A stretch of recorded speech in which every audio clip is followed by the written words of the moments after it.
अस्सलाम वालेकुम दोस्तों, मेरा सारा दोस्त ठीक हो। सो दोस्तों समय देख रहे YouTube channel Ishfaq Ahmad vlog. दोस्तों चैनल सब्सक्राइब करना, लाइक ते नाल एक छोटा जिहा कमेंट भी कर छड़िया है। दोस्तों आज गल कर लग्या कोई ना लोका दा वडेरा चौधरी आए ते उस उन्नी उठ रखे हन। ओ ना एक चिट्ठी उस लिख के अपने कमरे च ला छड़ी ते ओ कोई थोड़े ध्याड़ियां बाद फौत हो गया। ਉਹ ਫੌਤ ਹੋਣ ਤੋਂ ਬਾਅਦ ਉਹਨਾਂ ਚਿੱਠੀ ਵੇਖੀ, ਉਸ ਤੇ ਲਿਖਿਆ ਜਿਹੜਾ ਮੇਰਾ ਊਠ ਨਾ ਅੱਧਾ ਹਿੱਸਾ ਹੈ ਨਾ ਉਹ ਮੇਰੇ ਪੁੱਤਰਾਂ ਨੂੰ ਦੇਣਾ ਹੈ, ਚੌਥਾ ਹਿੱਸਾ ਮੇਰੀ ਬੀਵੀ ਨੂੰ, ਤਾਂ ਪੰਜਵਾਂ ਹਿੱਸਾ ਮੇਰੀ ਧੀ, ਉਹ ਇੱਕ ਉਹਦੀ ਧੀ ਆਏ ਇੱਕ ਪੁੱਤਰ, ਪੰਜਵਾਂ ਹਿੱਸਾ ਮੇਰੀ ਧੀ ਨੂੰ ਦੇਣਾ। ਉਹਨੂੰ ਲੱਗਦੇ ਨਹੀਂ, ਸੋਚੀ ਪੈ ਗਿਆ ਬਣੇ ਕਿਵੇਂ ਹਿੱਸੇ ਬਣਾਈਏ, ਹੁਣ 19 ਊਠ ਨਾ ਕਿਵੇਂ ਚੌਥਾ ਕਿਵੇਂ ਬਣਾਈਏ, ਪੰਜਵਾਂ ਦਾ ਅੱਧਾ, ਕੋਈ ਸਮਝ ਨਾ ਲੱਗਾ, ਬੜੇ ਪਰੇਸ਼ਾਨ। ਉਹਨਾਂ ਕੋਈ ਆਖਿਆ ਉਹਨਾਂ ਕੇ ਦੱਸਿਆ ਭਾਈ ਫਲਾਣੇ ਲੋਕ ਵਡੇਰਾ ਕੋਈ ਸਿਆਣਾ ਬਾਬਾ ਹੈ, ਉਹਨੂੰ ਬੁਲਾਓ, ਉਸ ਹੀ ਦਿਨ ਕੋਈ ਫੈਸਲਾ ਮੁਕਾ ਦੇਣਾ, ਕਿਸੇ ਨੂੰ ਇਹ ਕੋਈ ਨਹੀਂ ਪਤਾ।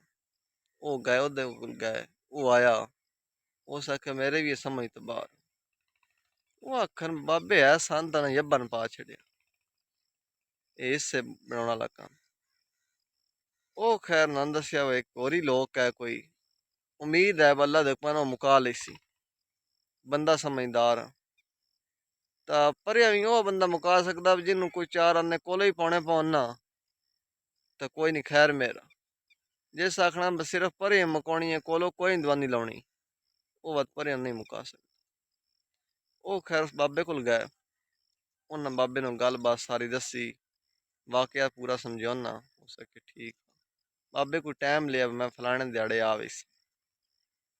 ਉਹ ਕੋਈ ਦੂਏ ਚੌਥੇ ਦਿਹਾੜੇ ਬਾਬਾ ਆ ਗਿਆ, ਨਾਲ ਬਾਬੇ ਇੱਕ ਆਪਣਾ ਊਠ ਵੀ ਲਿਆ ਹੋਇਆ। हाँ जी, हो सकिया उन्हें आखिया बाबा जी 19 ऊठ है ना, ते बाबे होनी ये रुक्का लिख के ला गए ना अपने कमरे विच, अद्धा हिस्सा मेरे पुत्रा नो, चौथा हिस्सा मेरी बीवी नो, ते पंजवां हिस्सा मेरी ध्यूं देना है। इदी हुण सन कोई समझ नहीं आंदी किवें वंड करनी है, किवें हिस्से बनाने नो, बड़े परेशान। अगे एक बाबा बुलाया तो उन्हें भी नहीं समझ आई, तो हुण तुहाडा दस्सिया ना बल्ला दे हुक्म नाल ओ कोई इसदा ना हाल कढ लई सन। उस आख्या मेरा ऊठ भी बिच पाओ, ये भी हो गया। उन्हें आख्या बाबा जी तुस अपना क्यों नुकसान पे करदे हो, जान कोई फायदा नहीं दे, तुस नुकसान पे करदे हो। वजह हो सके कोई नहीं, वहन दियो, नुकसान नहीं होंदा मेरा भी, अल्लाह दे हुक्म नाल तुस ना घाबरो, मैं आप ही देंदा पे, कोई दिगाना मेरे को लेंदे पे। खैर ना के ठीक है कोई नहीं, आप मर्जी नाल जी देंदा। उन्हें उठी विचों शाम हुण खैर भी उठ हो गए। उस आख्या बद्धा हिस्सा इदा करो, पुत्रा दियो, पिछे रह गए दा उठ, 20 आंदा पुत्रा ने तुस पिछे दा रह गए। उन्हें आखे दे जेड़े 4 उठ ओ दियो जनाब ओदी बीवी,